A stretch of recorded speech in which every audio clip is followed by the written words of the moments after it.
This episode of Ghost Maps was recorded on Audio-Technica mics. Ghost Maps.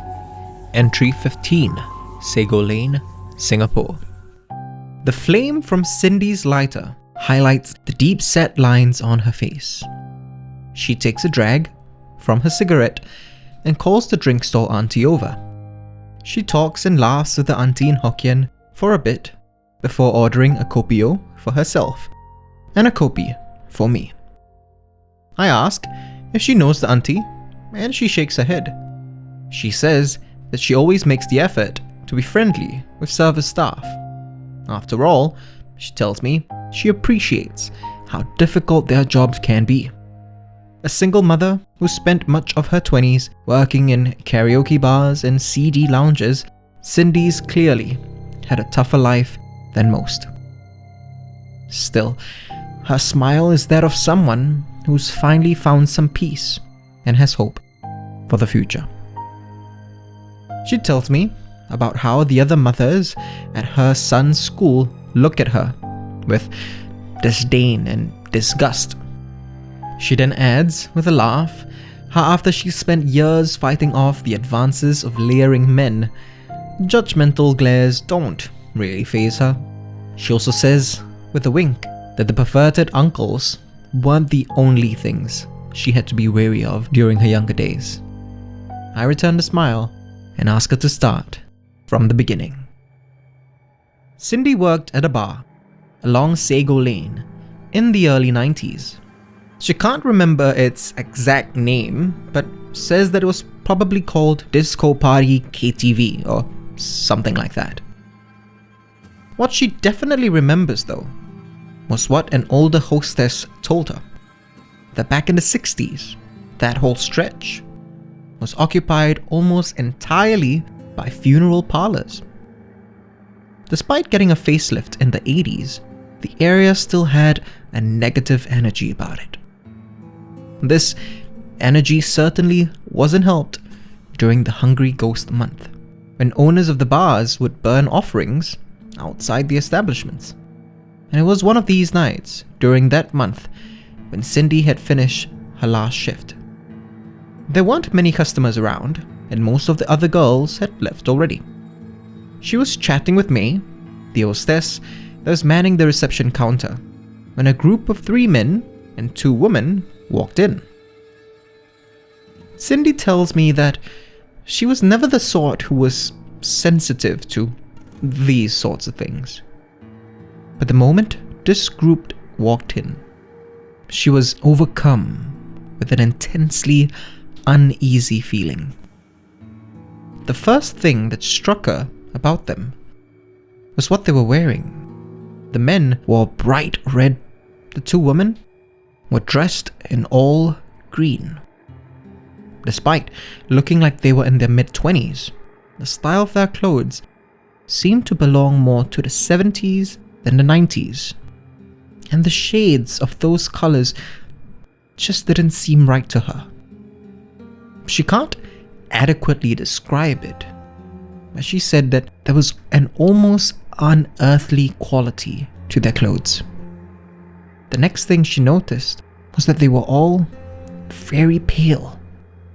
Cindy fought through her unease and told them politely that they were closing for the night. The group didn't seem to pay her any attention and walked over to a room on the far end of the bar. Tired and cranky from a long shift, Cindy yelled out to the group in Hokkien that the bar was closed and they should get out.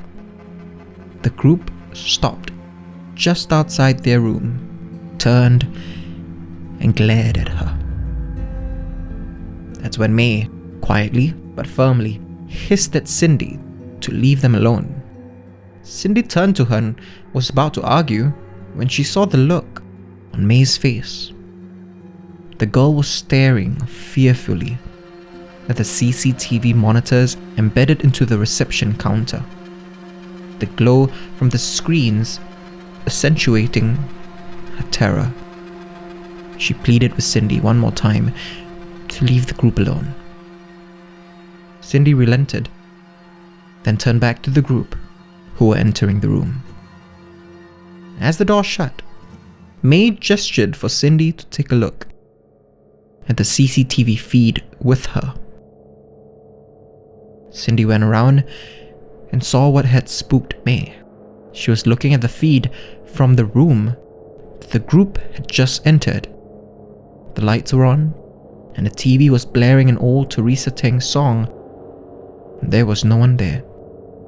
Cindy wanted to rush over and see the room for herself, but May grabbed her arm and shook her head. "Don't disturb," she said, shivering. When the last of the other customers and the other hostesses had left, Cindy helped May to lock up. No one ever left the room on the far end. The night after, Cindy returned to work and asked the other hostesses where May was. They told her that she hadn't showed up or even called in sick.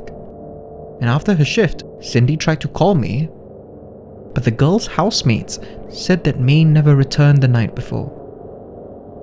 I asked Cindy if she ever found out what had happened to May, or she ever learned who that group was, but she shakes her head and takes a drag off a third cigarette for the night. She tells me that in her line of work, it was important to always be prepared to do whatever it takes to stay safe. She says that a month after that incident, she made an appointment to get a Sakyant tattoo on her back. The monk who tattooed her used a traditional metal rod. She tells me that it hurt like hell, but was totally worth it. A year later, Cindy found herself working another late shift during the Hungry Ghost month. She was leaning over the reception counter with her back to the door, chatting with another hostess when she was gripped by that uneasy feeling again. She turned her head, and sure enough, there they were. All of them eerily pale. The group glared at Cindy, then seemed to turn their attention to her back. Without a word, they all gave her a curt nod. She turned around, then nodded back, then moved aside as they made their way to the same room at the far end of the bar. Cindy tells me she hasn't had an experience quite like that since then. There were times when she felt like she was being followed after her shift, but she always felt like she wasn't in any danger. A couple of years after, she got herself a job as an admin clerk and never looked back on those days. Her voice drops to a whisper as she adds that she still tries to find out what had happened to me, but hasn't had much luck. She shakes her head, takes another drag from her cigarette, and smiles. It's when I realize that her smile isn't of someone who's completely found peace. It's a smile that says that she is prepared. I return her smile, finish my drink, and thank her for her time.